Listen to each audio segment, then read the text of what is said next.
신화은행 창립 50주년, 85세의 창립자는 경비원 복장으로 묵묵히 일하고 있었습니다. 자격 없는 늙은이라며 그를 내쫓은 젊은 지점장은 상상도 못했죠. 그 할아버지가 전화 한 통으로 은행 전체를 사들일 줄은요. 한순간에 모든 것을 되찾는 이 통쾌한 이야기 끝까지 꼭 지켜봐 주세요. 오늘이 신화은행 창립 50주년이 되는 날이에요. 로비에 들어서니 화려한 꽃 장식에서 뿜어져 나오는 향기가 코를 찌르더군요. 축하 문구가 적힌 거대한 현수막이 천장부터 바닥까지 내려와 있고, 직원들은 평소보다 더 빳빳하게 달인 유니폼을 입고 분주하게 움직였죠. 모두가 들떠 있는 것 같았지만 제 눈에는 그저 차갑고 기계적인 움직임으로만 보였어요. 진짜 마음에서 우러나오는 축하가 아니라 그저 해야 할 일을 하는 사람들처럼요. 저는 이 모든 소란에서 한 걸음 비켜나 로비 구석에 있는 청동 명패 앞으로 갔어요. 제게는 저 화려한 현수막보다 이 낡은 명패가 훨씬 더 의미가 깊거든요. 매일 아침 제 일과는 이 명패를 닦는 것으로 시작해요. 부드러운 융에 약품을 조금 묻혀 조심스럽게 먼지를 닦아내면 그 안에 새겨진 이름들이 하나둘씩 빛을 드러내죠.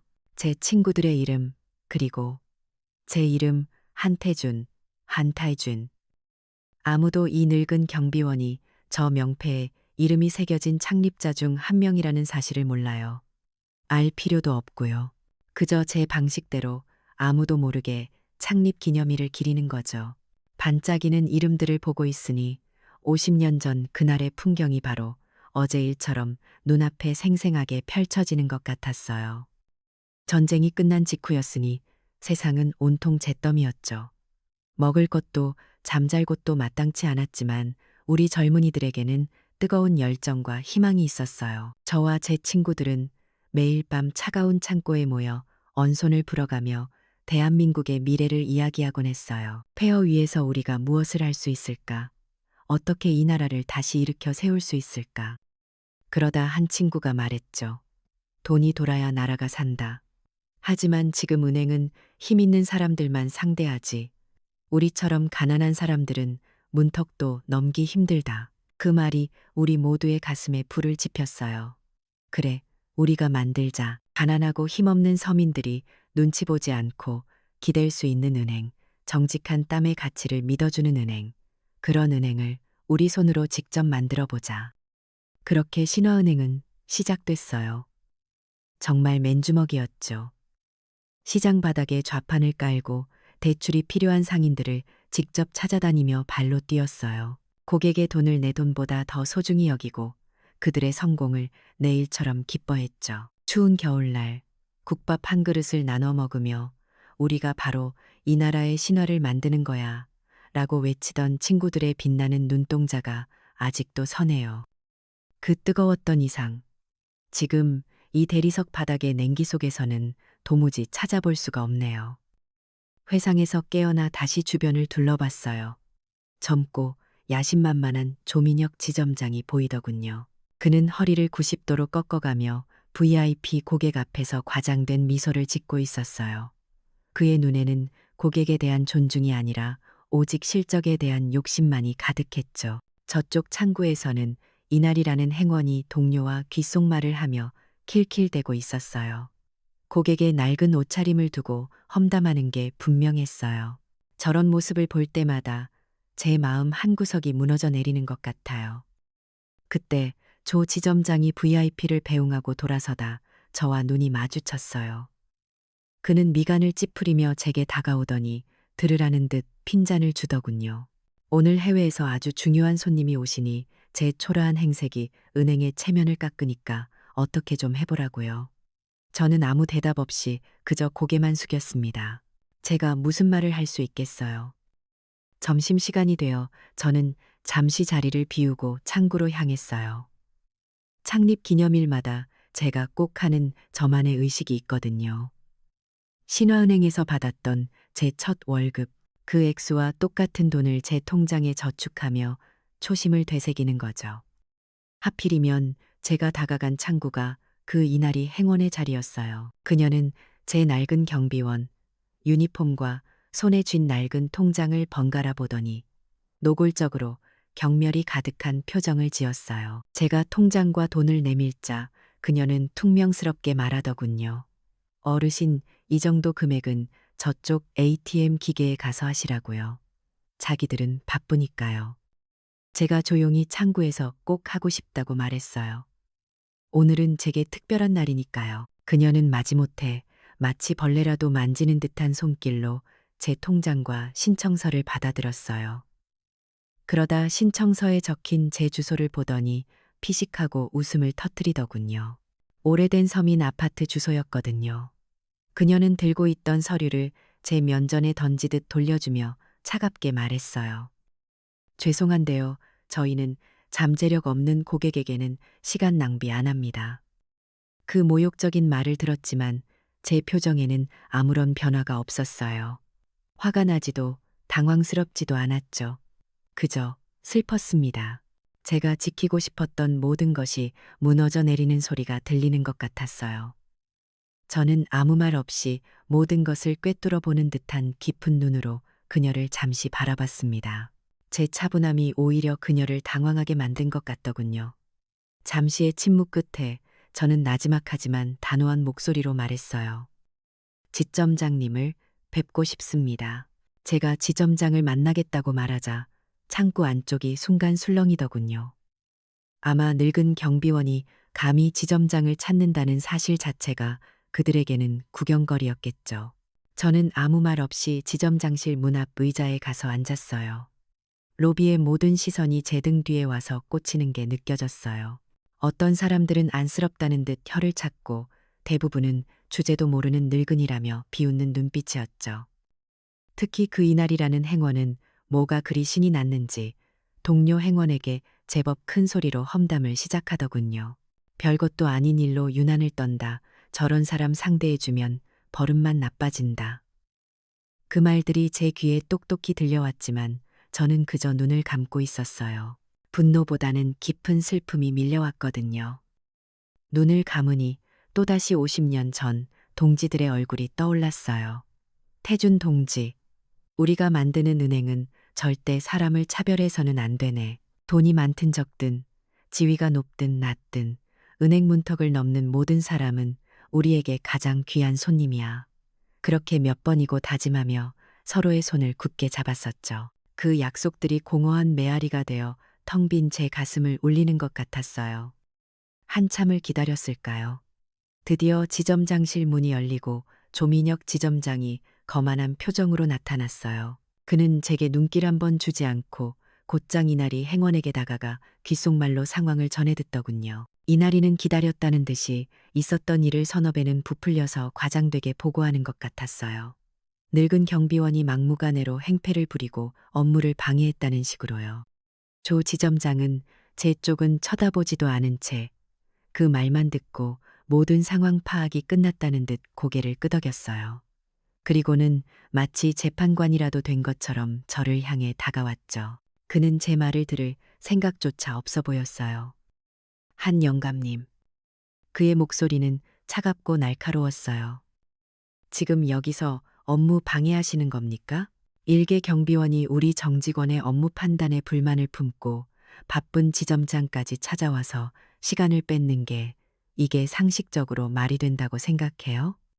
그의 목소리는 점점 커졌고 로비에 있던 모든 사람들의 이목이 우리에게로 집중됐어요. 그는 마치 무대 위의 배우처럼 저를 악역으로 만들어 공개적으로 망신을 주려는 의도가 명백해 보였죠. 주변을 둘러보니 값비싼 양복을 입은 VIP 고객 몇몇은 조 지점장의 결단력에 만족한다는 듯 고개를 끄덕이고 있더군요. 반면 저처럼 평범한 옷차림의 고객들은 불편한 기색이 역력했지만 그저 외면할 뿐이었어요. 이곳은 이미 하나의 작은 사회, 그들만의 계급으로 나뉜 왕국이었던 거예요. 저는 그때 깨달았어요. 이건 단순히 무례한 직원 한 명의 문제가 아니라는 걸. 이 은행의 뿌리 깊은 곳부터 썩어 들어가고 있다는 걸요. 그리고 그 썩은 뿌리의 중심에 바로 이 젊고 오만한 지점장이 서 있다는 것을요.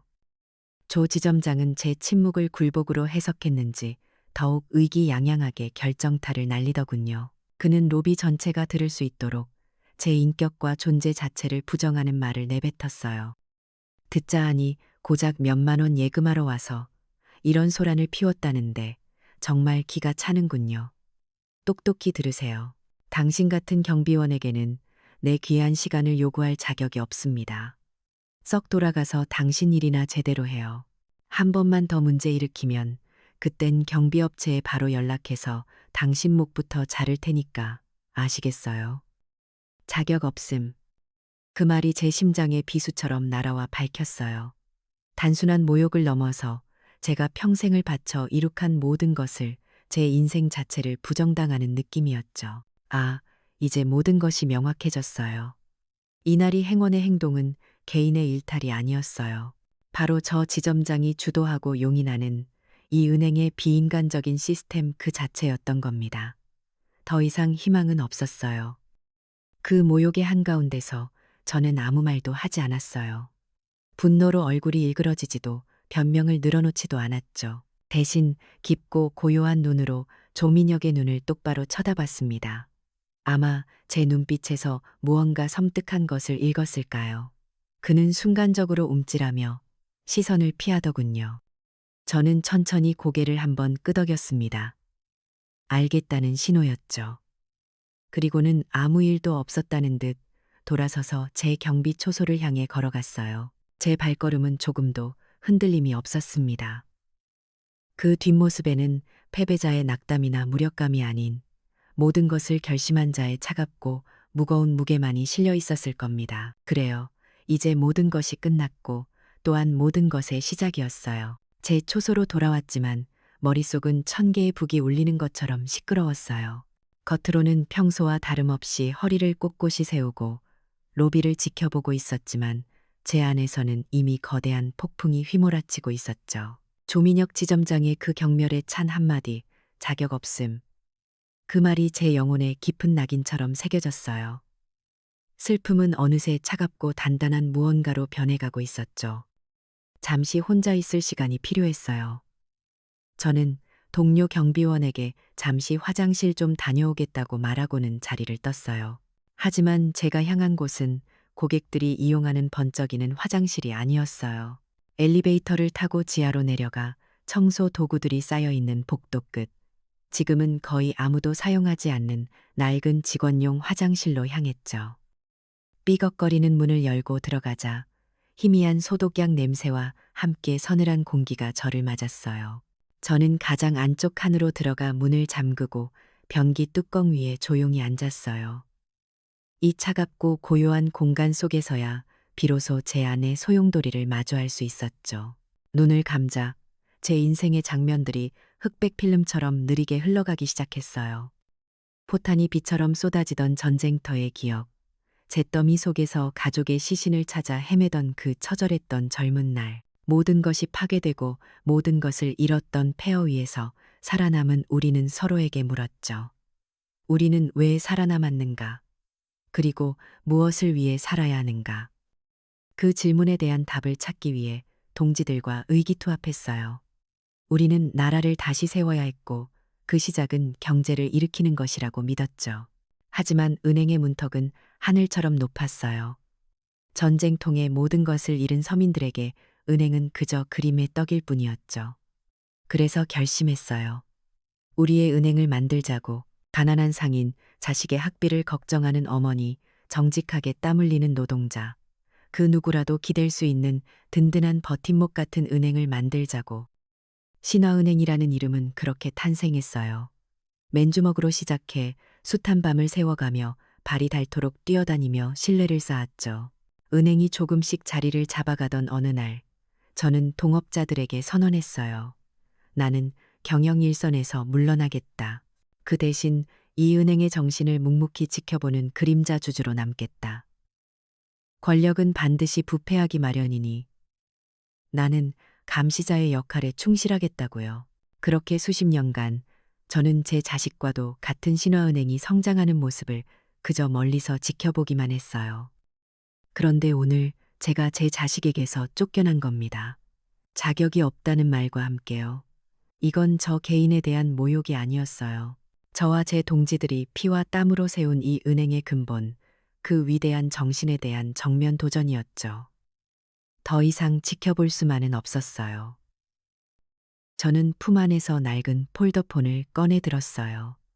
제 손때가 묻어 반질반질해진 그 전화기에는 단축 번호가 딱 하나 저장되어 있죠. 1번 버튼을 길게 누르자 익숙한 국제전화 연결음이 들려왔어요. 나다, 지원아. 수화기 너머로 젊고 총명한, 그리고 저를 향한 걱정이 가득 담긴 목소리가 들려왔어요. 월스트리트에서 미다스의 손이라 불리는 제 손자 한지원이었죠.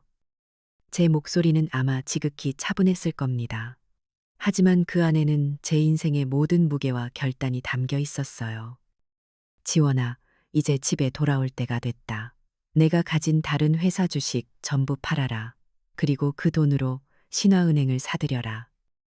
이 허름하고 낡은 화장실 칸에서 이 구식 폴더폰으로 저는 대한민국 금융계를 뒤흔들 거대한 전쟁의 시작을 알렸어요. 전화 너머의 지원이는 조금도 놀라지 않더군요. 오히려 드디어 올 것이 왔다는 듯 차분하게 대답했어요. 알겠습니다, 할아버지. 드디어 때가 되었군요. 제 손자는 어릴 적부터 남달랐죠. 제가 녀석에게 주식 그래프를 가르친 적은 없어요. 대신 돈의 철학을 가르쳤죠. 돈은 사람을 섬기기 위해 있는 것이지 사람이 돈의 노예가 되어서는 안 된다고. 녀석이 월스트리트로 떠나던 날 제가 말해줬어요. 가서 세상의 돈이 어떻게 흐르는지 배워라. 하지만 돈이 왜 흘러야 하는지는 절대 잊지 마라. 언젠가 네 힘이 필요할 때가 반드시 올 것이다. 지원이는 그 약속을 잊지 않았던 겁니다. 전화를 끊고 저는 주머니에 폴더폰을 다시 넣었어요. 그리고 천천히 일어나 금이 간 화장실 거울 앞에 섰습니다. 거울 속에는 희끗희끗한 머리에 지쳐 보이는 늙은 경비원 한 명이 서 있었죠. 하지만 그의 눈빛은 더 이상 슬프거나 무력하지 않았어요. 차가운 분노와 강철 같은 결의가 서린 50년 전 그날의 창업자 한태준의 눈빛으로 돌아와 있었어요. 저는 화장실을 나와 아무 일도 없었다는 듯 다시 제 초소로 돌아왔습니다. 로비는 여전히 분주했고 아무도 제 안에서 어떤 거대한 폭풍이 시작되었는지 알지 못했죠. 그래요. 폭풍 전의 고요란 바로 이런 것이겠죠. 제 전화 한 통으로 시작된 보이지 않는 전쟁은 지구 반대편 뉴욕의 심장부에서 그 서막을 열었을 겁니다. 저는 여전히 제 초소를 지키고 있었지만 제 생각은 이미 손자 지원이가 있을 그곳으로 날아가고 있었죠. 아마 녀석은 지금쯤 맨해튼의 스카이라인이 한눈에 내려다 보이는 통유리 사무실에서 수십 개의 모니터를 진두지휘하고 있었을 거예요. 제 손자는 단순한 금융 천재가 아니에요. 그는 전략가죠. 할아버지의 철학을 완벽하게 이해하고 실행하는 날카로운 칼과 같은 아이입니다. 녀석은 프로젝트 신화라는 이름 아래 신화은행의 모든 것을 해부하고 있었을 겁니다. 현재 이사회의 지분 구조, 그들의 탐욕과 약점, 그리고 수십 년간 쌓아 올린 그들의 오만함까지도요. 저는 금융 용어는 잘 모르지만 지원이가 어떤 방식으로 움직일지는 훤히 보였어요. 녀석은 정면으로 부딪히는 무식한 방법을 쓰지 않아요. 상대가 가장 자랑스러워하는 갑옷의 가장 얇은 틈새를 정확히 노리죠. 아마 팀원들에게 이렇게 말했을 겁니다. 우리는 단순히 은행을 사는 것이 아닙니다. 우리는 저들의 오만함, 바로 그 자체를 사는 겁니다. 그들은 자신들이 쌓아 올린 성이 얼마나 허술한 모래성인지 전혀 모르고 있죠. 우리는 그저 파도를 보낼 뿐입니다. 이 싸움은 돈의 전쟁이 아니라 가치관의 전쟁이니까요. 그렇게 뉴욕에서 시작된 작은 파도는 하룻밤 사이에 거대한 해일이 되어 대한민국 여의도 증권가를 덮쳤어요. 저는 로비에 설치된 대형 TV 화면을 통해 그 모든 광경을 지켜봤죠. 정체불명 해외 자금, 신화은행 습격, 월스트리트 상어의 공격, 경영권 방어 비상, 같은 자극적인 헤드라인들이 쉴 새 없이 화면을 뒤덮었어요. 은행 안의 공기는 완전히 달라졌어요. 며칠 전 창립 기념일에 그 거짓된 축제 분위기는 온데간데 없고 마치 장례식장 같은 침묵과 불안감만이 감돌았죠. 직원들은 삼삼오오 모여 수군거렸고 로비를 바쁘게 오가는 임원들의 얼굴은 하나같이 하얗게 질려 있었어요. 로비 전광판에 표시된 신화은행의 주가는 연일 새빨간 상한가를 기록했지만 그건 축포가 아니라 비상사이렌 소리나 다름없었죠. 신화은행 이사회는 당연히 필사적으로 저항했어요.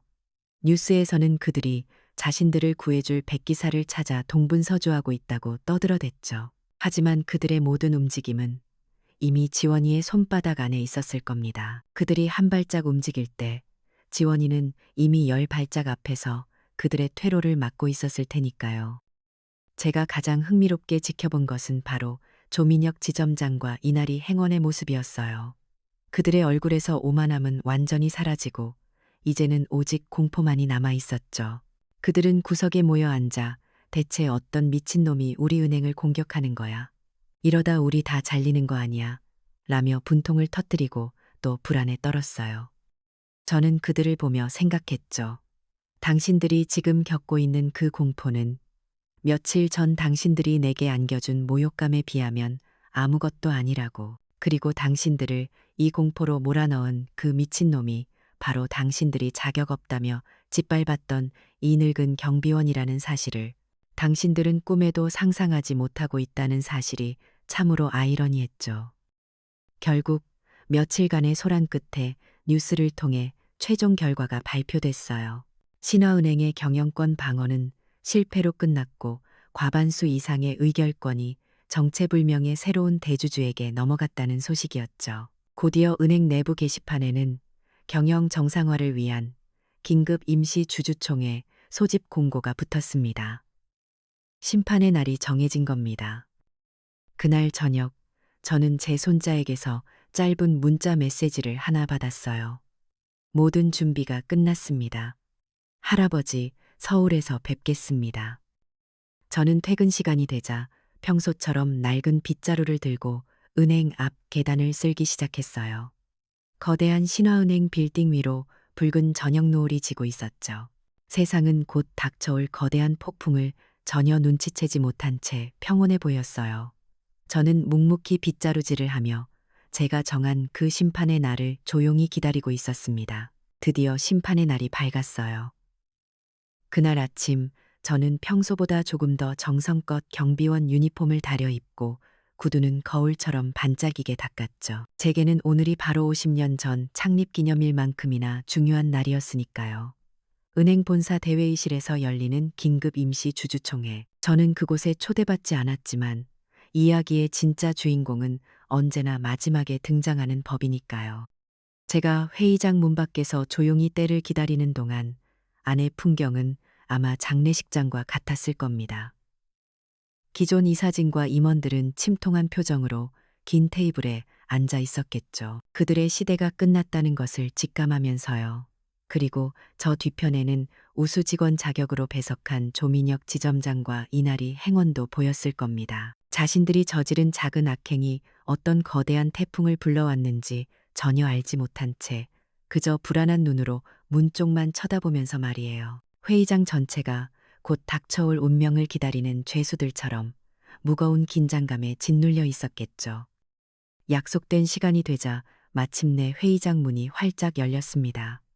모두의 시선이 문으로 쏠렸죠. 그들은 아마 머리가 희끗희끗한 외국 자본의 거물이나 위압적인 풍채의 기업, 사냥꾼을 상상했을 겁니다. 하지만 문으로 들어선 사람은 그들의 예상을 완전히 빗나간 젊은 동양인 남자였어요. 제 손자, 한지원이었죠.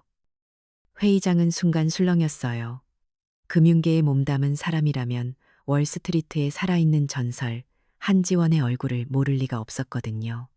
그가 왜 여기에?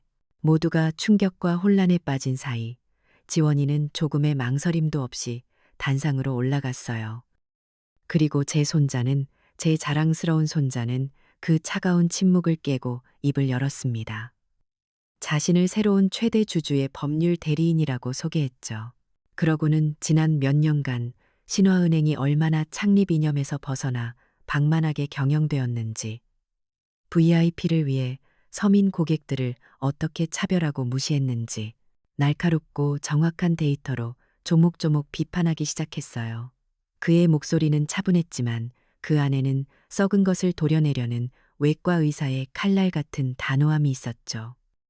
회의장의 모든 권력은 순식간에 제 손자에게로 넘어갔어요. 늙은 이사들은 아무도 감히 반박하지 못했죠. 그때 제가 가장 보고 싶었던 장면이 펼쳐졌어요. 조민혁 지점장이 어떻게든 지원이에게 잘 보이려고 그에게 아첨하는 미소를 지으며 다가가려 했던 겁니다. 하지만 지원이는 그에게 눈길 한번 주지 않고 마치 길가의 돌멩이를 보듯 차갑게 무시해버렸어요. 조민혁의 얼굴이 하얗게 질리는 모습이 눈에 선하더군요. 지원이는 준비한 발표를 마친 뒤 회의장을 둘러보며 말했어요. 모든 것이 끝났다고 생각하며 안도하던 이사진의 심장에 비수를 꽂는 한마디였죠. 이제 제 의뢰인이자 이 은행의 새로운 주인이신 분을 직접 소개해드리겠습니다. 회의장의 모든 시선이 다시 문으로 향했어요. 월스트리트의 전설조차 대리인으로 세우는 거물. 과연 그의 정체는 무엇일까? 모두가 숨을 죽였죠. 그리고 문이 열렸습니다. 회의장으로 들어선 것은 모두의 예상을 산산조각 내는 모습이었어요. 깨끗하게 다려진 경비원, 유니폼 차림의 늙은 남자. 한 손에는 평소 들고 다니던 낡은 대걸레까지 들려 있었죠. 바로 저 한태준이었습니다. 회의장은 물을 끼얹은 듯 완벽한 침묵에 휩싸였습니다. 시간마저 멈춘 것 같았죠. 저는 천천히, 아주 천천히 회의장 안으로 걸어 들어갔어요. 제 낡은 구두가 최고급 대리석 바닥에 부딪히는 소리만이 또각또각 울려 퍼졌죠. 저는 단상 옆으로 다가가 들고 있던 대걸레를 벽에 조용히 세워두었습니다. 마치 제 오랜 임무를 끝마친다는 상징적인 의식처럼요. 그리고 고개를 들어 이사진, 임원들, 그리고 회의장 뒤편에 얼어붙은 채 서 있는 두 사람을 바라보았습니다. 조민혁 지점장은 턱이 빠질 것처럼 입을 벌린 채 얼굴의 모든 근육이 경련을 일으키고 있었어요. 이날이 행원은 귀신이라도 본 듯 얼굴에서 핏기가 완전히 사라져 백지장처럼 하얗게 질려 있었죠. 그들의 눈에는 믿을 수 없다는 경악과 모든 것을 깨달은 자의 절망, 그리고 곧 닥쳐올 파멸에 대한 공포가 뒤섞여 있었어요. 뒤늦게 모든 것을 알아차린 몇몇 늙은 이사들은 조용히 고개를 숙이기 시작했죠. 저는 그들을, 특히 조민혁과 이나리를 차갑고 위험 있는 눈으로 똑바로 쳐다보며 제 인생의 모든 무게를 실어 입을 열었습니다. 제 목소리는 크지 않았지만 회의장 전체를 압도하기에 충분했어요. 나는 50년 전 이 은행의 설립 서류에 서명한 한태준이다. 그리고 오늘 나는 자네의 해고 서류에 서명하러 여기에 왔다. 제 선언이 끝나자 회의실의 공기는 얼음처럼 차갑게 굳어버렸어요. 그 완벽한 침묵을 깬 것은 제 손자 지원이었죠. 지원이는 조금의 망설임도 없이 단상에 올라 새로운 의장으로서의 권한을 행사하기 시작했어요. 그의 첫 번째 안건은 바로 조민혁 지점장과 이날이 행원의 해임안이었습니다. 반대하는 사람은 아무도 없었죠. 아니, 감히 반대할 수 있는 사람이 없었다는 게 맞겠네요. 지원이의 지시에 따라 보안팀 직원들이 들어와 넋이 나간 채 굳어있는 두 사람의 양팔을 잡았어요. 그들은 마치 인형처럼 아무런 저항도 하지 못한 채 회의장 밖으로 끌려나갔습니다. 그들의 비참한 퇴장은 그들이 그토록 소중히 여겼던 체면이 얼마나 허망하게 무너져 내릴 수 있는지를 보여주는 완벽한 본보기였죠. 그것이 끝이 아니었어요. 지원이는 그 자리에 있던 다른 부패한 임원들의 이름도 하나하나 호명하며 해임안을 상정했고, 신화은행의 낡고 썩은 권력 구조는 그렇게 한 시간도 채 되지 않아 완전히 무너져 내렸습니다. 폭풍 같은 시간이었죠. 며칠 후 신화은행 본사 강당에서는 전 직원이 모인 조에 자위가 열렸어요. 저는 명예회장으로, 지원이는 신임 은행장으로 직원들 앞에 섰습니다. 제 차례가 되어 마이크 앞에 서자 강당은 숨소리 하나 들리지 않을 만큼 조용해졌어요. 저는 복수에 대해 이야기하지 않았습니다. 대신 제가 처음 이 은행을 세웠을 때 꿈에 대해 이야기했죠. 은행의 진짜 자산은 금고에 쌓인 돈이 아닙니다. 고객 한 분 한 분의 소중한 신뢰입니다. 우리는 돈을 지키는 사람이 아니라 사람들의 꿈과 희망을 지키는 사람이라는 것을 절대 잊어서는 안 됩니다. 제 진심이 전해졌을까요? 많은 젊은 직원들이 눈물을 훔치는 모습이 보였어요. 그날부로 신화은행의 모든 VIP 전용 창구는 사라졌습니다. 그리고 그 자리에는 어르신 우선 창구가 새로 생겼죠. 작지만 가장 큰 변화의 시작이었습니다. 몇 달의 시간이 흘렀어요. 신화은행은 고객 중심 경영으로 예전의 따뜻함을 되찾기 시작했고 떠났던 서민 고객들의 발길이 다시 이어졌죠. 한편 조민혁과 이나리에 대한 소문도 들려왔어요. 그들의 이야기는 고객을 존중하지 않는 자의 말로라는 교훈이 되어 금융계 전체에 퍼져나갔. 그들은 업계에서 완전히 매장되어 어떤 직장도 구하지 못하고 비참한 생활을 이어가고 있다고 하더군요. 인과응보, 인고잉보란 바로 그런 것이겠죠. 어느 날 오후 지원이가 저를 찾아왔더군요. 저는 화려한 명예회장실이 아닌 늘 그랬던 것처럼 1층 로비의 한적한 의자에 앉아 오가는 사람들을 보고 있었어요. 지원이는 제 옆에 조용히 앉아 물었죠. 할아버지, 이제 속이 시원하시냐고요. 저는 희미하게 웃으며 대답했어요. 시원한 것보다 무겁구나. 이 서명의 무게가 말이다. 저는 손자에게 말해 주었어요. 진정한 리더십이란 복수의 쾌감에서 오는 것이 아니라 수많은 사람들의 삶을 짊어져야 하는 책임감의 무게를 견디는 것이라고. 지원이는 아무 말 없이 제 손을 굳게 잡아주었죠. 이제 제 이야기도 거의 끝나가네요. 저는 여전히 매일 아침 은행으로 출근합니다. 하지만 이제는 낡은 경비원, 유니폼이 아닌 소박하지만 품위 있는 정장을 입고 있죠. 제 자리는 회장실이 아니라 바로 이곳, 고객들이 드나드는 1층 로비입니다. 바로 어제였어요. 휠체어를 탄 할머니가 무거운 유리문을 힘겹게 열려고 애쓰는 모습이 보였죠.